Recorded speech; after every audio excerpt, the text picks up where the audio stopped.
Hey y'all, I'm Derek and welcome back to 31 Days of Found Horror.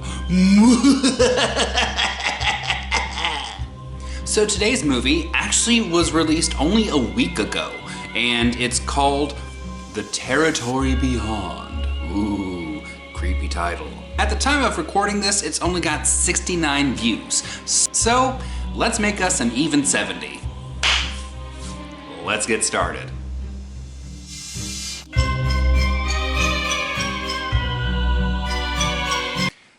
Lord-a-loo. You know, if I could lose weight from how much walking I've seen on this show, I would be down like 150 pounds right now. So there's a disclaimer at the beginning of this movie that Jeff Smith, the guy who created this movie, shot this in the year 2000, right when Blair Witch was really big, although that was actually 2 years earlier, and he was in 10th grade. But then it cuts to shot-on-video titles. I mean, the classic shot-on-video titles. And the Providence is, the father of one of 3 kids reported that these 3 guys went out into the woods, dubbed by old-timers as the Territory Beyond, because apparently it's the territory beyond the apartment complex they live in. And there's 2 tapes. The first one is called The First Encounter. There's no lighting. It's all using natural light.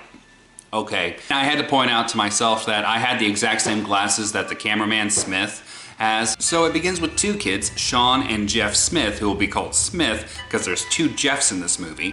They go out into the woods looking for the beast that apparently killed Sean's brother 6 years ago. So Sean's an Ahab and Smith is just along for the ride.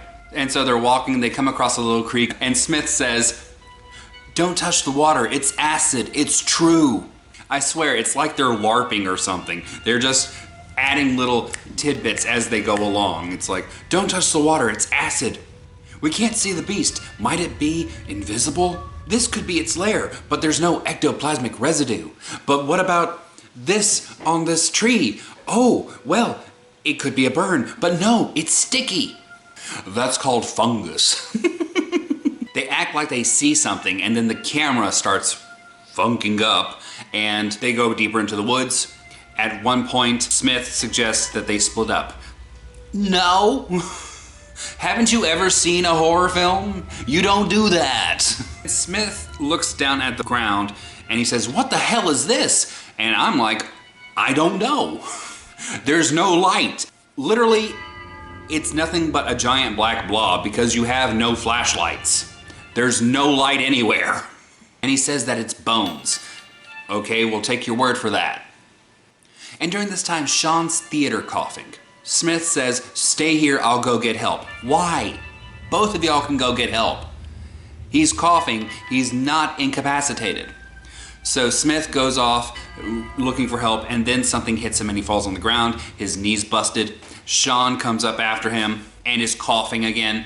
Well, apparently Smith hurt his knee and can't move, so Sean takes the camera and is going to go get help. Sean's walking through the woods and everything just goes absolutely black, and he's just calling for Smith. "Smith?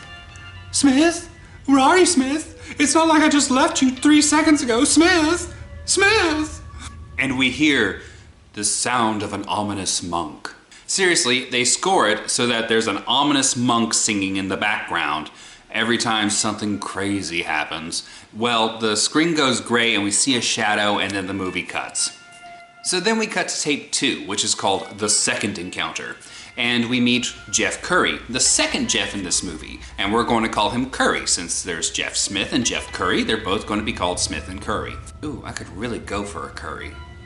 Ugh, I wish there was curry around me. So Curry says he can't find his friends. He got a message on his phone last night saying they were going out into the woods, so he decides to go look for them. And along the way, he runs into apparently Smith's dad, and Curry tells us Smith's dad says, "Don't go in them dar woods." And then they cut to Smith's dad saying, "Don't go in them dar woods." Then why did you tell us? If you were just gonna show us.